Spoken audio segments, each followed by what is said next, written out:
میرے حبیب علیہ السلام نے فرمایا من سنّ فی الاسلام سنتن حسنتن فلہ اجرہا، جو اسلام میں کسی نئے کام کا آغاز کرتا ہے، من سنّ فی الاسلام سنتن حسنتن، سنتن حسنتن، سنتن حسنتن، اس نے اچھی سنت کو جاری کیا، سنت حسنہ کو جاری کیا، فرمایا اسے اس کا اجر ہوگا۔ اور جتنے لوگ پھر اس طریقے پر عمل کریں گے، حالانکہ وہ طریقہ اسلام میں نیا ہوگا، ذرا دیکھیں حدیث کے کلمات سنیے، من سنّ فی الاسلام، جس نے اسلام میں نیا طریقہ جاری کیا، قیامت تک ظاہر ہے کئی طریقے آنے ہیں، کئی پہلو، پھر فرمایا کہ اسے اس کا اجر ہوگا، اور جو لوگ اس پر عمل کریں گے انہیں بھی اس کا اجر ہوگا، اور اس اجر کے برابر پہلے شخص کو جس نے اس کام کو شروع کیا تھا اسے بھی اتنا اجر مل رہا ہوگا، اور ان لوگوں کے اجر میں بھی کمی نہیں ہوگی۔ مگر اسی کے ساتھ پھر فرمایا من سنّ فی الاسلام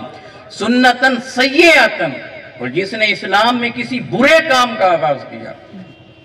تو اسے اس کا گناہ ہوگا، اور جتنے لوگ اس پر عمل کریں گے انہیں بھی گناہ ہوگا، اور ان سب لوگوں کے گناہوں کے برابر اس پہلے شخص کو بھی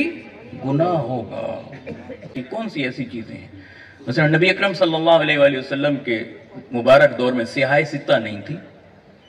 صحیح بخاری، صحیح مسلم، جامع ترمذی، سنن نسائی، سنن ابن ماجہ،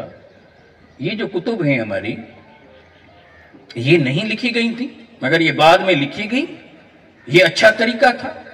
لوگوں نے انہیں سٹڈی کیا، حدیث سے استفادہ کیا، اب انہیں اجر ملے گا، مگر جس نے سب سے پہلے لکھا ہوگا اس کے نامہ اعمال میں بھی اجر۔ حضور علیہ السلام کے مبارک زمانے میں مسجدوں کے مینار نہیں بنائے جاتے تھے، آقا علیہ السلام کے مبارک زمانے میں قرآن مجید کے 30 پارے نہیں تھے، بعد میں اہل علم نے قرآن مجید کو 30 حصوں میں تقسیم کیا تاکہ اگر کوئی مہینے میں قرآن ختم کرنا چاہے تو ایک ایک حصہ پڑھ لے۔ میرے آقا علیہ السلام کے مبارک زمانے میں رکوع نہیں تھے، بعد میں اہل علم نے قرآن مجید کو پڑھنے میں آسانی کی خاطر چھوٹے چھوٹے حصے اس کے ترتیب بنا دی۔ اسی طرح سے مدارس بنے، مکتب بنے، یہ اس دور میں اس انداز میں نہیں تھے، مگر یہ نئے کام تھے۔ ایسے محافل ہوتی ہیں، محافل قرات ہوتی ہیں، محافل نعت ہوتی ہیں، سال ثواب، یہ نشستیں ہیں، یہ اس طرح کے اچھے کام اللہ سبحانہ وتعالیٰ کے حبیب علیہ السلام کے مبارک دور میں اس طرح سے ان کا انعقاد نہیں ہوتا تھا، مگر یہ سارے نیک کام ہیں۔ دوسرا اس کا زاویہ، جیسے کوئی ہاسپٹل بنا دے کسی کی مدد کرنے کے لیے، واٹر کولر لگوا دے، کسی کو گھر بنا کر دے دے، اس کے لیے کوئی تنظیم بنا دے، فلاحی کام شروع کر دے، اب یہ اچھے کام ہیں، اب اسے بھی اجر ہوگا، جو اس پر عمل کریں گے انہیں بھی اجر ہوگا، اور جو اس کو ابتدا کرے گا اس کے مرنے کے بعد اس کے نامہ اعمال میں وہ اجر داخل ہو رہا ہے۔ اور جب یہ بندہ فوت ہو جائے گا تو یہ دیکھے گا کہ میں تو یہاں آ گیا ہوں، عمل تو مجھ سے رک گیا ہے، مگر ابھی میرے نامہ اعمال میں تو اضافہ ہو رہا ہے، نیکیوں میں تو اضافہ ہو رہا ہے۔ پھر اسی کے ساتھ کسی نے کوئی برے کام کا آغاز کیا کہ اسے اس پر گناہ ہوگا، اور جب مر کر اس دنیا سے چلا جائے گا تو پیچھے جو وہ حرکتیں کریں گے اس کا گناہ بھی ان لوگوں کو بھی ہوگا، اور جو ابتدا کر گیا تھا اس کام کی اور مر گیا تھا اس کے نامہ اعمال میں بھی وہ گناہ جا رہا ہے۔ مثلا کسی نے ظالمانہ قانون بنا دی،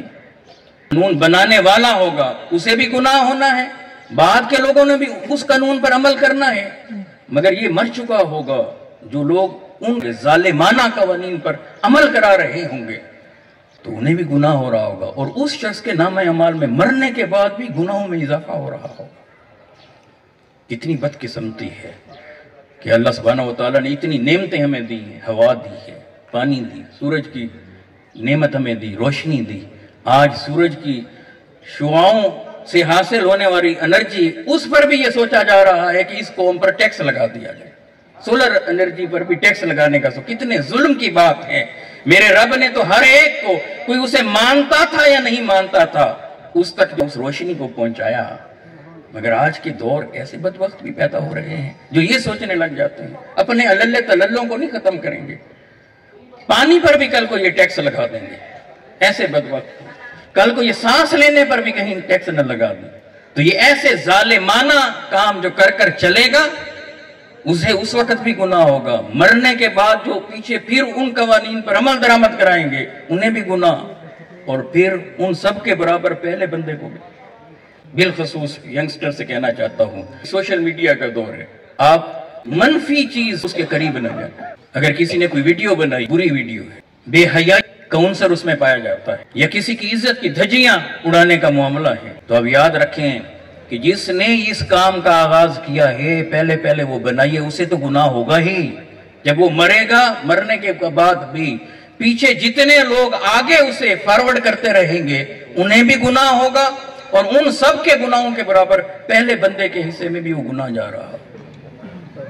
ذرا سوچیں، ایک بندہ قبر میں جائے اور یوں سمجھ لیں کہ اس کے پاس 1000 نیکیاں تھیں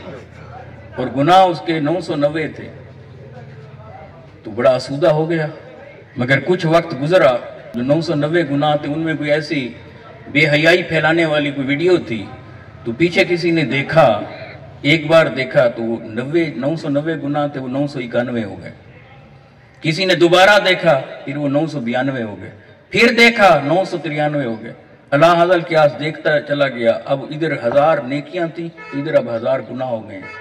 اور جیسے ہی کسی اور نے دیکھا تو 1001 گناہ ہوئے، تو اب اسے وہاں عذاب شروع ہو گیا۔ ذرا سوچئے تو صحیح۔ صحیح مسلم کی حدیث کے اندر نیکیاں بھی ایسے بڑھتی رہتی ہیں جیسے علم نافع ہے، اور ساتھ فرمایا کہ اگر صدقہ جاریہ کرتا ہے وہ بھی، اور ساتھ فرمایا کہ اگر نیک بیٹا ہے جو اپنے والد کے لیے دعا کرتا ہے، اس کی بخشش اور مغفرت کے سلسلے بڑھ رہے ہیں، مگر نیک بیٹا